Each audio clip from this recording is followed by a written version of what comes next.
साथियों राम राम। आज बात करते हैं बेगू के गरीब किसान नौजवान जो लोगों ने जोली भर के वोट देने के बाद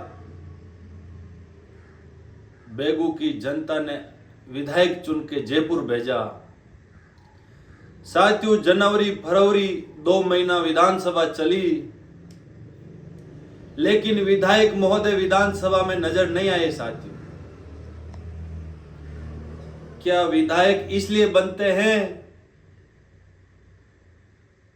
कि लोगों का मुद्दा उठाने के लिए बनते हैं, या वहां उस बेगू के लोगों की पीड़ा उस विधानसभा में रखे जहां देश की नीतियां बनती हो। लेकिन विधायक महोदय ने 2 महीने में पता नहीं कहां घूमे, क्या किया। किसानों की फसल नष्ट हुई, नौजवानों को रोजगार नहीं, अच्छा स्वास्थ्य नहीं, अच्छी शिक्षा नहीं। मुद्दा नहीं उठाया मेरे साथियों विधानसभा में। मुद्दा तो उठाने की दूर की बात, लेकिन विधायक महोदय विधानसभा में पूछे ही नहीं। क्या विधायक बेगू के लोगों का कोई वजूद ही नहीं जो इतने सारे वोटों से जिताने के बाद विधानसभा में पूछाया, उसके बाद विधानसभा में नहीं गए। 2 महीना विधानसभा चली, क्यों नहीं गए साथियों? वो बात मैं आपको बताता हूं। इसलिए नहीं गए क्योंकि लोगों को डरा धमका के जमीना रिश्तेदार के नाम कर रहे हैं। हिंदुस्तान जिंक में ठेका चल रहे हैं। नितिन में अपने लोगों को ठेका दे रखा है और मिली भगत से थ्रेसर के पैसे लूट रहे हैं। पहले थ्रेसर किसका था, अब किसका है, सबको पता है। और तो और पूरी बेगू की जमीनों को खोद खोद के मिट्टी बेचने के काम विधायक साहब करा रहे हैं। इस काम के लिए जनता ने आपको वोट दिया था क्या? जनता ने आपको इसलिए चुना था कि हमारे बच्चों के लिए आप अच्छा स्वास्थ्य करोगे, अच्छी शिक्षा के लिए रोजगार दोगे, हिंदुस्तान जिंक में हमारे युवाओं को रोजगार दोगे, राउत भाटा में हमारे बच्चों को रोजगार दोगे। नहीं दोगे आप। आपको पता है कि अगर मैं बेगू के नौजवान और किसान कौम को जगाने का काम किया तो ये लोग कल मेरे से जवाब पूछेंगे। राजा जनता ने बनाया था आपको, और इसलिए बनाया कि आप इन लोगों की सेवा करो। इसलिए नहीं बनाया कि जनता का खून पीसने और खून चूसने का काम करो। अगर कोई आपके खिलाफ बोल जाए, उसको रात को डराने धमकाने भेज देते हो घर पे। ये अंग्रेजों का राज नहीं है, ये हिटलर का राज नहीं है। इस देश में बाबा साहब ने बोलने का अधिकार हर किसान वर्ग, हर जवान को देके गए।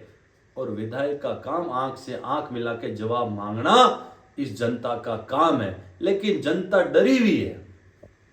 किस लिए डरी हुई है? किसान कौम है, किसान कौम है। ऊपर से भगवान ने मारा और नीचे से आप लोगों ने मारा।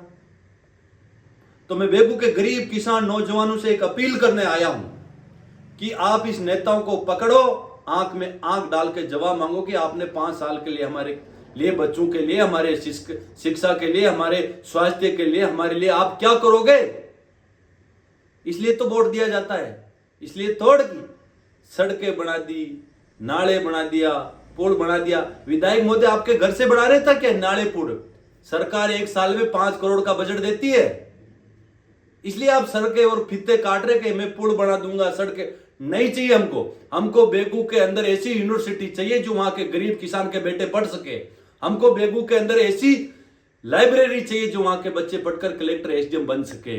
हमको ऐसी कोचिंग की व्यवस्था चाहिए जहां वहां का गरीब बच्चा पढ़ सके। हमको ऐसा हॉस्टल चाहिए जहां गरीब किसान की बेटी बेगू की पढ़ के कलेक्टर की कुर्सी पे बैठे। हमको ये चाहिए। हमको ना सड़क चाहिए, ना हैंडपंप चाहिए, ना कोई ट्रेन सीट की जरूरत है हमको। हम मेवाड़ के लोग हैं, हम संघर्ष करना जानते हैं। लेकिन आप विधानसभा में मुद्दा हमारा उठाओ कि जवानों के प्रति हम ये करेंगे, किसानों के प्रति करेंगे। विधानसभा से गायब लूटने में लगे हुए हो।